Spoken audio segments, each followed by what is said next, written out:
মসজিদে হবে এলান আল্লাহুম্মা সাল্লি আলা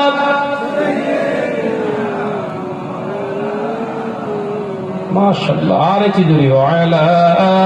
আলি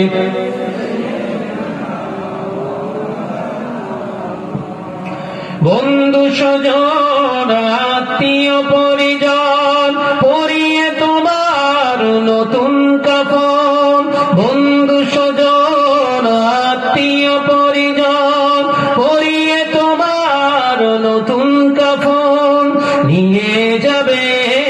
ওই কবরে থাকবে না কেউ আপন একদিন তোমারই না মসজিদে হবে এলান একদিন